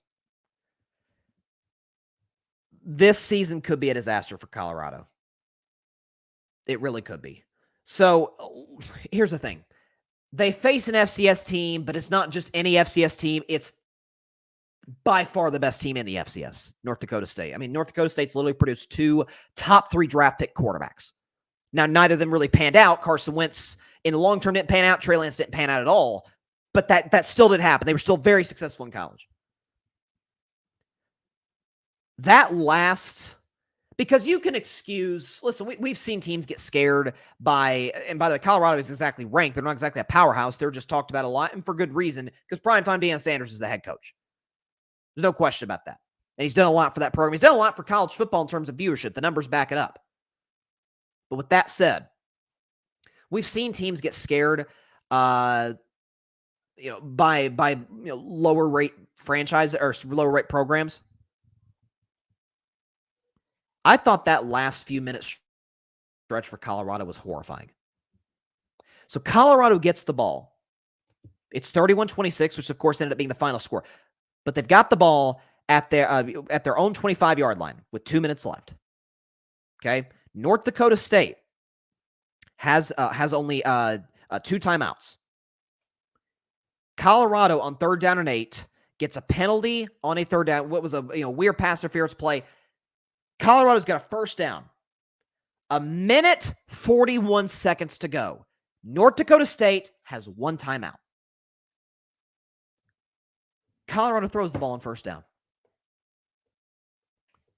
Not only gives North Dakota State an extra 40 seconds, ladies and gentlemen, boys and girls, Colorado punted to North Dakota State with 34 seconds left. Had they run the ball on that 1st down, North Dakota State would have got the ball back. So that was, and I love Deion, that was as bad of clock management as you can possibly imagine. And listen, clock management in college football tends to be way worse than the NFL. Like, that's the thing. Anytime I've ever gotten into a debate with folks, oh, what's better, college or NFL? Listen, the college football atmosphere is unlike anything else. It is awesome. And the games, the intensity, the tradition, the band, all that, the everything. NFL's way better. We know it's better in terms of talent. That goes without saying. The coaching is infinitely better. It's infinitely better. You do not see, if this is an NFL game, a team's got the ball, first down, minute 40 to go, other team has one timeout, and you've got the lead. You're running the ball 3 times and probably running the clock out. To make it worse, North Dakota State's got the ball on their final possession at their own 8-yard line, no timeouts, 31 seconds left. They came 4 yards away from winning the game. If that quarterback for North Dakota State, if the kid had, and I'm not taking a shot at him, but if he had a better arm, North Dakota State would have won that football game because it was a Hail Mary throw that was caught, but at the 4-yard line. So what's going to happen? And by the way, and this was the criticism of Colorado coming into the season in terms of on the field, was, especially a season ago, they get worked up front. Offensive line's bad, defensive line's bad. They got worked yesterday. The fact that North Dakota State ran the football for 157 yards. Colorado ran the ball for 59 yards. And by the way, you could say, well, North Dakota State had 43 carries. Colorado had 23. Do the math. North Dakota State averaged 3.7 yards per carry. Colorado averaged 2.6 yards per carry. North Dakota State, I get it, the FCS powerhouse, bullied Colorado up front. What the heck's going to happen when they play Nebraska next week? What's going to happen down the road against a Kansas State, and Arizona, Cincinnati? Oh my God, Utah's going to hurt. Listen, I love Prime. Utah's going to destroy Colorado on November 16th against Kansas, against Oklahoma State. What's going to happen when they play those fronts? That's got NFL guys. That's got great coaches in Division I college football. So that to me last night was, if you're a Colorado fan, if you're a Coach Prime supporter like myself, although I've been critical of him at times, that was not good at all. It's one thing to win close. It's one thing for another team to kind of fight with you and compete, and maybe they get a turnover here or there. North Dakota State beat Colorado up front and outcoached Colorado late. And by the way, the outcoaching aspect isn't necessarily even of whoever North Dakota State's coaches. Them outcoaching Deion Sanders didn't really have much to do with that guy as much as it had to do with Deion. That last 2-minute stretch, that was bad. That's where games are won and lost. Like Colorado, I think it was like 6 or 7 of their losses were 1-score games. That's situational football. That's coaching. This isn't to say Deion Sanders is a bad coach. Not at all. But when I've heard in the past, oh, he should go, maybe coach the Cowboys or coach somebody else in the National Football League. Deion has said in the past, like, hey, I don't want that. I want to mentor young kids. I want to set them up for success in their life. It's why I love Deion, because I do think that is genuine. But part of the reason he also shouldn't coach the NFL, I don't think he'd be good enough. Point blank, I don't think he'd be good enough. Like, that was bad. We criticized like Mike McCarthy for clock management. We criticized Kyle Shanahan for late game situation. Andy Reid used to have a reputation for being bad late. They weren't this bad. That was not good. A good showing for the Colorado Buffaloes. And again, nobody reasonable. Anybody who knows anything about college football knows Colorado is not going to sniff the college football playoff. But because of the expectations, the spotlight, and in some respects, mostly with respect to Shedeur Sanders, unneeded attention that didn't have to be there. There's going to be a lot of scrutiny for the Colorado Buffaloes this season. If you told me at the end of the year the Buffaloes don't make a bowl game, I would not be shocked. It would not catch me off guard. And they didn't a year ago, 4-8. But you know what? 4-8 wasn't a disaster for Colorado. They won 1 game the year before that, prior to Coach Prime arriving. But this could be, listen, Shedeur was arguing with old teammates on Twitter. Dion banned the reporter from asking questions at press conferences or asking questions to anybody. This could be a really long season for Colorado. And I'm curious. I don't think it's going to hurt Travis Hunter's stock. I think Travis Hunter is as special player as there is in the sport. He might be him and James Pierce for my Tennessee Vols, to me, are no doubt the top 2 non-quarterback picks in this upcoming NFL draft. They are all. Travis Hunter's going to be a Heisman finalist. I don't know what it does for Shedor's stock. And I'm curious, does Dion leave Colorado after Shedor gets drafted to the NFL? And by the way, Shiloh is dirty, bro. Like, Shiloh is a dirty player. So yeah, that's my take on Colorado. That was a brutal showing. The last 2 minutes made it worse. So, yeah, this could be a long season for Colorado. All right, let's shift to the... What do we got? Okay, shift to the NBA, then we'll finish with AFC and NFC West strengths and weaknesses. So, just want to cover this real quick. So, yesterday, I got some... Not just Dub Nation got some great news. Steph Curry is going to stay a Golden State Warrior for at least an extra year. So according to Woj, who reported it yesterday, Steph Curry signed a 1-year extension with the Golden State Warriors, $62.6 million that will keep under contract until the end of the 26-27 season. So Steph, in simplest terms, is going to be a Warrior, or is under contract with the Warriors for the next 3 years. And he and his wife Aisha were at like a charity golf event, and he was asked, and again, it's a casual environment. It's not like it's an exclusive piece by The Athletic or something, but he was asked, hey, are you going to retire a Warrior or spend your whole career with the Warriors? And he said, and I quote, "That's the plan." So that to me is the biggest thing for the Golden State Warriors this upcoming offseason. This offseason, really the next offseason, in this little time frame that they have. I'll keep emphasizing it until my face turns Golden State blue. You saw what Steph Curry is still capable at the Olympics. Like, Steph was having a rough showing. He wasn't shooting the ball well. Like, he was getting open shots, but he wasn't finishing at the rim. He wasn't knocking out. And then against Serbia, he goes berserk. Was the best player on the floor in that game. And then the last 2 minutes against France has one of the greatest 2-minute stretches in the history of the game of professional basketball. Given the circumstances, given what Team USA was up against, we know what Steph Curry did against France in the gold medal game. And what was considered by some a down year by Steph last year. Oh, so is Steph declining? He averaged 26 points, led the league easily in three-pointers made, and won Clutch Player of the Year. So if that was the down season for Steph Curry, I remember years ago when Patrick Mahomes and the Chiefs didn't win the Super Bowl in 2021, didn't get there in 2021 when they lost to the Bengals. And all offseason, Mahomes, what it? And I said, that was Mahomes' down year? He threw 37 touchdowns and got to the AFC Championship game. That's his down year? I feel the same thing about Steph Curry. Now, Steph's older now than Mahomes was then, but the point remains.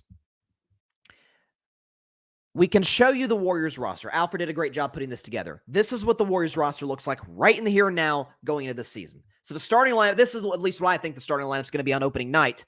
Steph Curry, Brandon Pajemski, Andrew Wiggins, Draymond Green, Trace Jackson Davis. Pajemski and Trace Jackson Davis were excellent picks by the front office a couple of years ago in the draft. Pajemski has got the potential. I mean, the front office felt he was untouchable for what that's worth. And obviously, we know Steph and Draymond are the surefire starters. On the bench, you have Jonathan Kuminga, who's ascending. You have Buddy Hield, who's a top 5 shooter in the world. You have Kyle Anderson, who's a good role player. DeAnthony Melton, same thing. He's a guy who's capable of averaging double figures.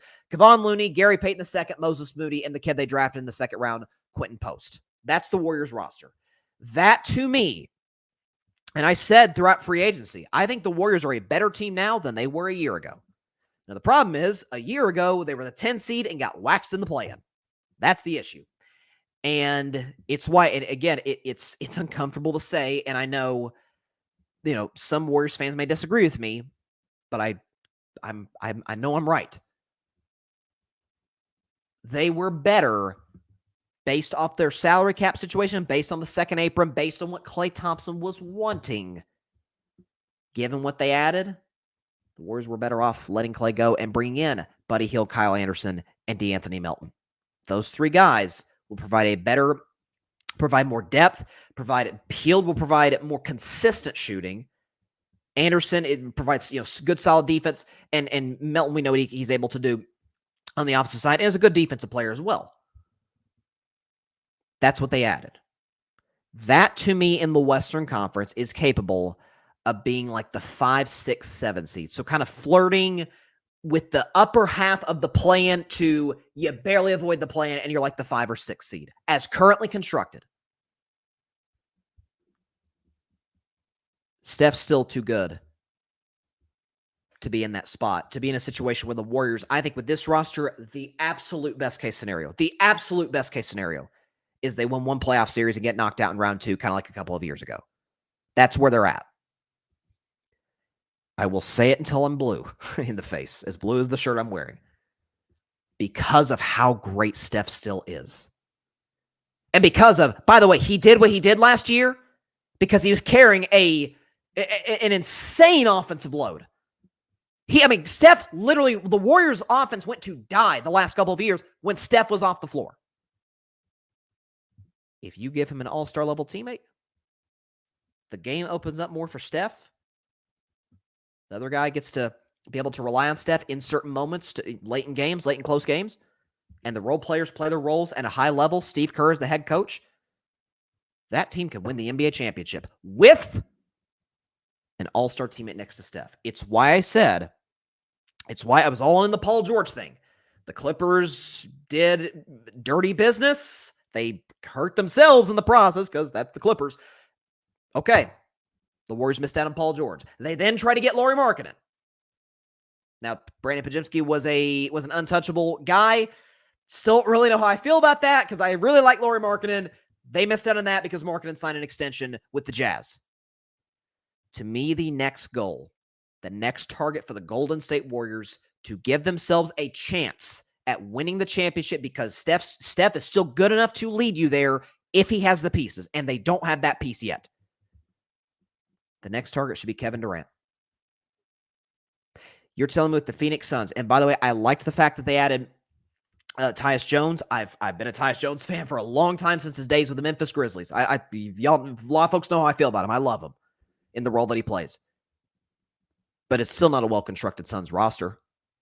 Booker and Beal still do not fit together, and they don't fit as a duo with Kevin Durant in terms of, KD can fit anywhere, but if the goal is to win a championship, that's not going to work.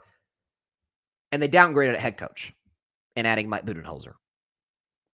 You're telling me if the Phoenix Suns, by midseason, are in essentially the same spot they were last year, which is the same spot the Nets were the year before that and the year before that, mid, hanging above 500, realistically probably can't compete for a championship. You're telling me Kevin Durant, after playing with Steph Curry at the Olympics, he saw up close, and you see Steph and KD, they've always been good. They've always been cool, and obviously as they were teammates, we know how dominant they were together, and we know how tight they were on the basketball court. You're telling me if KD doesn't see Steph still doing what he does, and that to me is, because some folks might say, well, would that not be an admission of a failure by Kevin Durant? The fact that he left the Warriors, didn't get past the second round with the Nets or the Suns, is that not an admission of failure that you couldn't lead a team to a championship? I think that's the wrong way to look at it. Let's turn that around. When Kevin Durant went to the Golden State Warriors in 2016, they did not need him to become an NBA champion. A, they'd already done that. B, they were the favorites coming into the following season despite losing to Cleveland. And Steph was the back-to-back unanimous MVP. It was a great roster, great coach in Kerr. The Warriors were going to win another couple championships without Kevin Durant. They needed Kevin Durant to become the most unstoppable team. In my mind, the greatest team ever assembled. They're certainly in that conversation. They need Kevin Durant to win. The Warriors do not win a championship next year if they don't have an all-star teammate next to Steph. They just don't.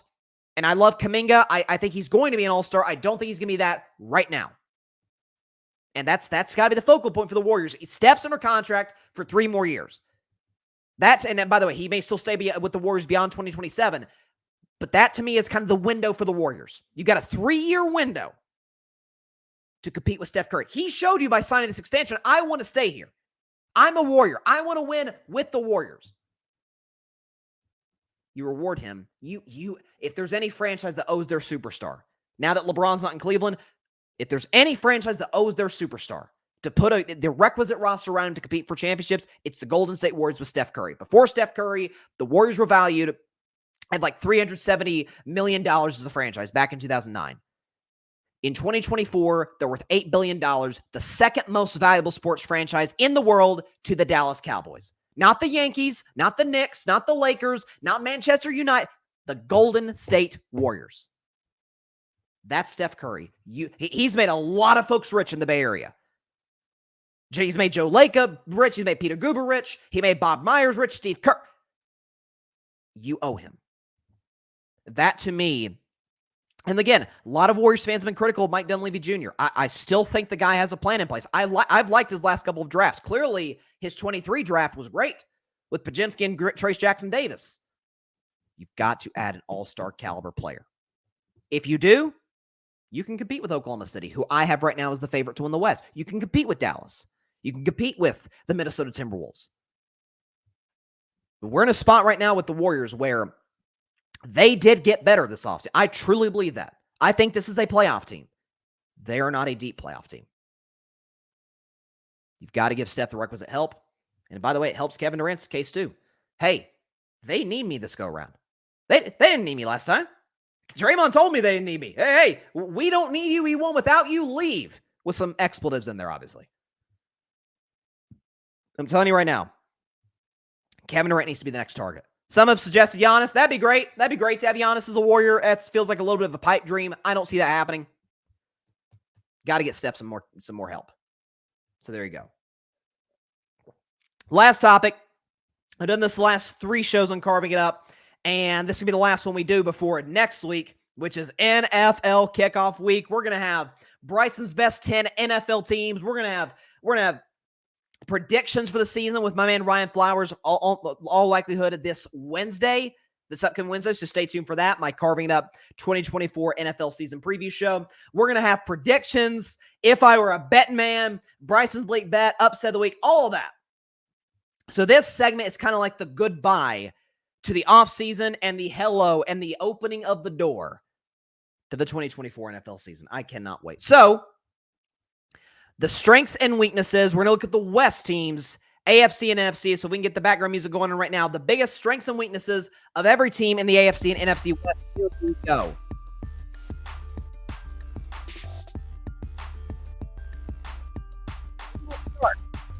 In the AFC West, we're going to start with the back-to-back Super Bowl champion, Kansas City Chiefs. What's their biggest strength? It's pretty obvious. They have the second greatest quarterback ever in his prime.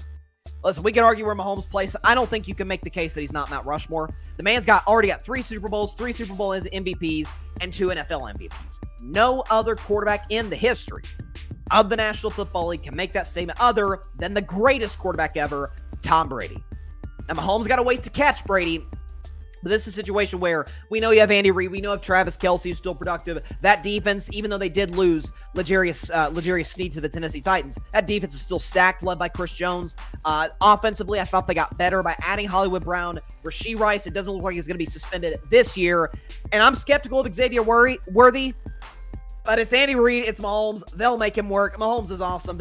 We know that. That's their biggest strength. Their biggest weakness is kind of just a question more than anything. Complacency. That's, to me, the only thing that can hold the Chiefs back from winning 3 straight Super Bowls. And in terms of what will be the downfall, what could hurt them in the regular season and could hurt them in the playoffs is, man, we won the last 2. We made a lot of money. We've gotten rings. That's, to me, the only thing. And I don't think that's going to be a problem for the Chiefs because this is a situation where collectively as a team, hold on a minute, we got a chance to go for 3 straight Super Bowls. That's never been done before in the history of the NFL. We can do that. And for Mahomes, especially when you consider the fact that the players thought he was the second best quarterback and the 4th best player in the league. Oh, Mahomes going to come in pissed off and ready to go. So that's complacency is the only real concern after the Chiefs. And even that, I don't have a lot of concerns about. Maybe early in the season, but as we get in December and January, that's going to be an issue. To the Las Vegas Raiders, their biggest strength is the defense improved drastically under Antonio Pierce. So look, we know Max Crosby is one of the premier pass rushers in the National Football League. We know what he brings to the table. But defensively for the Raiders last year, they were abysmal the last few seasons up until they made Antonio Pierce the interim head coach after firing Josh McDaniels. They end up promoting Pierce to the head coach this offseason. Players love him, and the defense performed big time when he was there. I'm about to get into their weakness, but it kind of ties into their strength is in order for the Raiders to win as many games as they are capable of winning, that defense is going to have to show up each and every Sunday and perform well. They're capable of that, I think, on a pretty consistent basis under Antonio Pierce. That's their biggest strength. Their biggest weakness is pretty obvious. They have the worst quarterback room in the NFL. If Gardner Minshew, who I like, low-end starter, high-end backup, that's Gardner Minshew. He fits that mold perfectly. If he's your backup, man, you are set. If he's your starter and Aiden O'Connell is your backup, you're in bad shape. And in a division that's got Mahomes, Herbert, and we'll see what Bo Nix is, Raiders in rough shape. Listen, and then they added Brock Bowers, who's one of the best tight end prospects in the last decade. They need somebody to throw him the football. And Gardner's fine. Gardner's low-end starter, high-end backup. He's a good bridge guy. Gardner's not a franchise quarterback, and Aiden O'Connell dang sure ain't a franchise quarterback. To the Denver Broncos, their biggest strength, Peyton always gets the most out of his quarterbacks. He always does.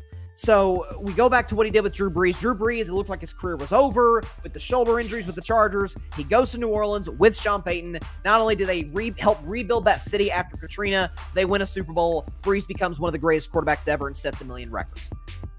After Brees retires, his last year, Sean Payton's last year with the Saints, they play 4 quarterbacks. And they almost make the playoffs in an NFC that had the 49ers, Rams, when the Rams were stacked and won the Super Bowl. The Cowboys had a really good roster in 2021. A lot of other teams, the Eagles, Saints almost made the playoffs with a 9-8 record. Last year, coming into this year, Russell Wilson looked like genuinely the worst quarterback in the National Football League. He pairs up with Sean Payton, and it wasn't perfect. The Broncos didn't make the playoffs. But Russell Wilson threw 26 touchdowns, 9 picks. That's pretty good. Given what the expectations were, that's a lot of credit to Sean Payton. So now he gets to work with Bo Nix. Now, I have skepticism about Bo Nix. Again, he's a little bit smaller than I like, a little bit older than I like for a rookie, but he's with Sean Payton. I think that can work. The Broncos' biggest weakness is they have a very thin skill position group. I don't know what their running game is going to be. And in terms of wide receiver, Courtland Sutton's really, really talented. After that, they've got a lot of, I think they have like Marvin Mims. I mean, they have some guys that maybe can work for the time being. But if the Broncos want any prayer shot at contending for like that last AFC playoff spot, their wide receiving core is going to have to step up, and I just don't think they're capable of doing that. That's the Broncos' biggest weakness. And finally, the Los Angeles Chargers, their biggest strength. Herbert is great and now has a great coach. Herbert, it reminded me a lot of Matthew Stafford in terms of his talent, what he brought to the table in terms of size, arm angles, arm strength. But he had Anthony Lynn, who was fine, and he had Brandon Staley, who was probably the worst coach in the NFL. And he had Kellen Moore last year, just as a kick in the rear. And now he gets Jim Harbaugh. Jim Harbaugh, who goes to crap situations time and time again. San Diego State was a disaster. They were good. Stanford was the joke of college football. He goes there and they beat USC with Pete Carroll. Then he goes to the NFL, the 49ers, who were one of the jokes of the NFL at his first 3 seasons in San Francisco. NFC Championship, Super Bowl, NFC Championship. He goes to Michigan, which was a disaster. By year 2, they won double-digit games. By year 8, they were in the college football playoff, which they did 3 straight years, and they capped it off last year by winning the national championship game. I'm as big of a Jim Harbaugh fan as there is. I think he's a phenomenal coach. I've loved Justin Herbert since his days at Oregon.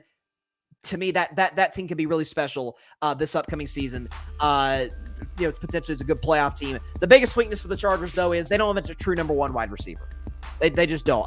Listen, I like Josh Palmer, Tennessee guy, go Vols. I don't know what they have. Quentin Johnson looks like an all-out bust. I liked him out of TCU, liked what he did after the catch against, ironically, Harbaugh in Michigan. They'll probably either have to draft a guy next year or maybe acquire a guy at the trade deadline. Maybe if the Tennessee Titans move DeAndre Hopkins or something, they could go after him. Or if Tampa Bay were to move Mike Evans, that'd be a good move for the Los Angeles Chargers. They just don't have a true number one guy. They'll have to do it by committee, and they'll have to do it via their run game. The biggest strength, let's go to the NFC West now. The biggest strength for the team that lost the Super Bowl to the Chiefs, the San Francisco 49ers, biggest strength is brilliant head coach and elite defensive line. Listen, Kyle Shanahan, for his faults in terms of the fact that he has blown a lot of double-digit leads in the fourth quarter of the playoffs, back in Atlanta as the OC against Tom Brady in the Super Bowl, and in 2 Super Bowls against Mahomes, and an NFC Championship game against the LA Rams. I get that. The guy is, I talked about Sean Payton getting the most out of his quarterbacks. Kyle Shanahan's even better. I mean, Jimmy Garoppolo is a certified backup. He is a backup quarterback in the NFL. And Kyle Shanahan got him to the precipice of a championship in 2019 and the precipice of another Super Bowl appearance in 2021. Jimmy G's got a noodle arm, all due respect, doesn't move well in the pocket, and is just really limited. And Kyle Shanahan took him to the next level in terms of getting him to the Super Bowl, despite bad playoff performances. Brock Purdy is way better than Jimmy G in my estimation, because I think Jimmy G is a backup. Purdy is a solid starter in the NFL, but he is smaller. He was Mr. Relevant for a reason. Arm strength is good. It's not special. Kyle Shanahan, because of his brilliance and the roster in San Francisco, has taken him to a new level. And in terms of their defensive line, I mean, it used to be a running joke over the years. The Niners always drafted a defensive lineman in the first round. Well, it's gone pretty well for him with guys like Bosa, Armstead, Hargrave. Great defensive players on that defensive line. They can bully any offensive line in the NFL up front. That's the biggest strength for the San Francisco 49ers. Their biggest strength, however, is, I kind of alluded to it, the quarterback is somewhat limited. Not totally limited. He's not Jimmy G. That's what some folks get misinterpreted with the Purdy Jimmy G discussion. Purdy is a very good quarterback. Good to very good. Arms solid, moves well, that works in the Shanahan offense, but he is almost completely reliant on Christian McCaffrey, on Deebo Samuel, on Trent Williams. McCaffrey's dealt with injuries. Trent Williams is not in the building right now, and Deebo Samuel, we know, has an injury history. So that's kind of what it was in the Super Bowl, right? The defense for the 49ers played great throughout. Offensively, they ran the football, I thought, pretty effectively with McCaffrey. They just didn't quite have enough at the quarterback position to win it all. In the end, against Kansas City, that's their biggest weakness. To the Los Angeles Rams, who I think will challenge the Niners for that NFC West, their biggest strength is perfect mix of veterans and young guys. So we know what the Rams have in terms of guys that were there for that Super Bowl title a few seasons ago. Matthew Stafford, Cooper Kupp, they got a lot of dudes. Defensively, I love what they had. Drafted the kid out of Florida State in the first round, being able to develop Puka Nacua. They've got a lot of dudes. They got a good linebacking core in Los Angeles. Last couple of drafts for Les Snead, who's one of the premier GMs of the league, and the Rams have been excellent. And we know who Sean McVay is. He's one of the 5 best coaches in football. The biggest weakness, though, for the Rams is Stafford's health at this stage of his career. There's not a lot I don't like about the LA Rams. That's the only thing. I haven't locked in my Super Bowl pick quite yet out of the NFC. The Rams are one of the teams I'm considering. That's my only concern. They did lose Aaron Donald, too. That's obviously a massive loss, but I do think they've improved that defensive line on the edges. If Stafford, given his recent injury history, gets hurt, well, then the season goes up in smoke, and the Rams are, listen, they got Jimmy G. That's not gonna work. So that's my biggest concern and the biggest weakness for the LA Rams. So the Seattle Seahawks, their biggest strength is defense and wide receiving core is underrated. It's pretty good. Defensively, they have a lot of good pieces, particularly in the secondary on that Seattle defense the last 2 years that were drafted under John Schneider and Pete Carroll. Now they add Mike McDonald, who was probably the best defensive coordinator in the league last year with the Ravens. Now he goes to the Seahawks. Their identity in many ways is defense and running game. But their wide receiving core, DK Metcalf, Tyler Lockett, Jackson Smith, and Jigba, that is a great trio at the wide receiver position. But the biggest weakness is Geno's good. They need better. Listen, Geno's a good quarterback. He, to me, is on a tier higher than the low-end starter, high-end backup category. Geno has proven in the right situation he's a starting quarterback in this league. He got to the playoffs 2 years ago, almost did a year ago as well.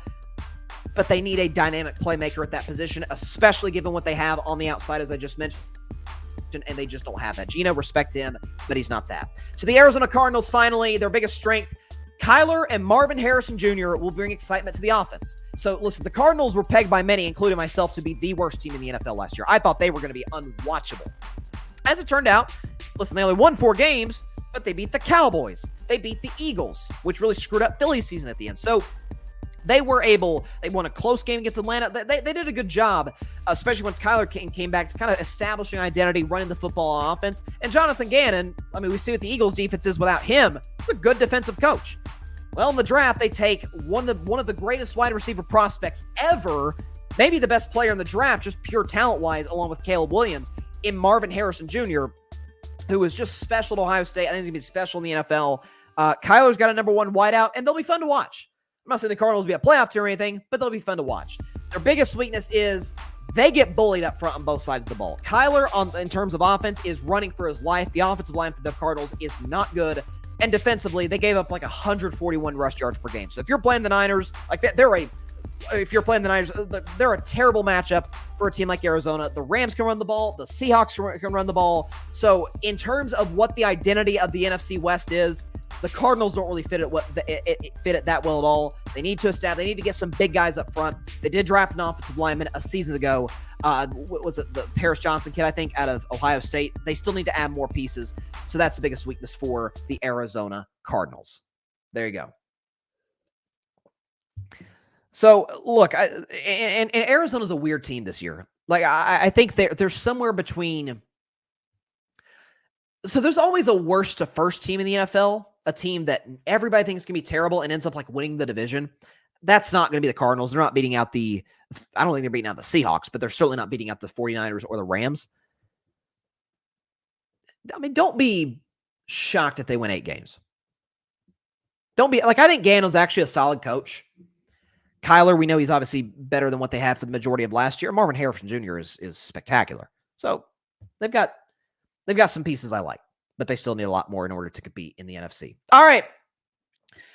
Whew. Long show today. We had 7 topics and this is a jam-packed show of all views back. I got Oregon beating Georgia in the inaugural 12-team college football playoff to win the national championship. Talked about Dak and the crazy narrative surrounding him and Jerry doing Jerry stuff. The Niners and their cap situation now that they just signed Aiyuk. The Warriors need to add another star with Steph and Colorado. I mean, could not have been a more loaded show today. And college football hasn't really started yet, and the NFL hasn't started at all until next Thursday. Next time I'm back here in the studio, folks, there's an NFL game that week. We are back, baby. So with that is all the time we have for today's show. Appreciate everybody stopping by. As always, be sure to catch Carving Up Live on Monday, on Labor Day. We will be doing a show on Labor Day at 6 p.m. Eastern, 3 p.m. Pacific time, right here on Facebook, as well as the Carving It Up YouTube channel and the Grid Network YouTube channel. Of course, be sure to like, share, comment, and please take 2 seconds out of your day. Hit that big red subscribe button down there. It helps the channel grow exponentially. We are on the road, on the path, hopefully, to 5,000 subscribers. That is the goal. That is the objective. And that is what we're aiming for on this show. If you have not subscribed, hey, just takes a couple seconds. Hit that big red subscribe button down there, and boom. You're part of the Carving Up family. It's a very supportive group, and it's a group that, for those that have subscribed, thank you so much. I love every single one of y'all taking the time out of y'all's day to give this show a shot, to give this channel a shot. Please tell your friends about Carving Up Live. Please tell your family about Carving Up Live. Please tell everybody, everybody you know, your neighbor, everybody, about Carving Up Live, except for your sleeping cat. Nealon has been in a Nealon mood.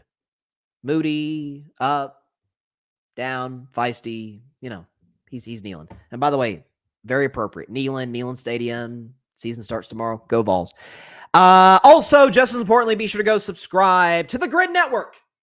That is GRYD, the Grid Podcast Network, right here on Twitter, as well as the Carving It Up YouTube channel and the Grid Network YouTube channel.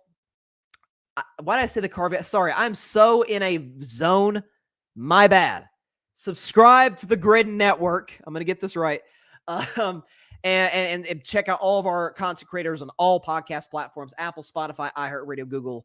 Actually, Google doesn't exist anymore. Apple, Spotify, iHeartRadio, and everywhere you get your favorite podcasts. You can find us at the Grid Network, where we dare to be different. Check out my man Patrick writing great articles on the Grid's website. A lot of great stuff going on here at the Grid. So with that said, I will see y'all on Labor Day on Monday. Please be sure to stay safe out there. Please be sure to take care of your physical as well as your mental health. And please, please, please be sure to contact your local state representatives and senators to demand change for gun violence in America. Doesn't matter where you lean, right, left, center. This is an issue that affects every single one of us on a day-to-day basis in this country. And no matter what either side of the aisle tries to gaslight you on, oh, it's not a problem. Oh, there's only one solution to the problem. Both are BS. Both are not true. It's a huge problem that needs a number of nuanced, detailed solutions to it. So especially this being election year, if either person on either side does not show any inclination to use their power to fix this, vote against them because we got to get this fixed. All right. Angel and Caitlin are playing right now. I got to check that game out.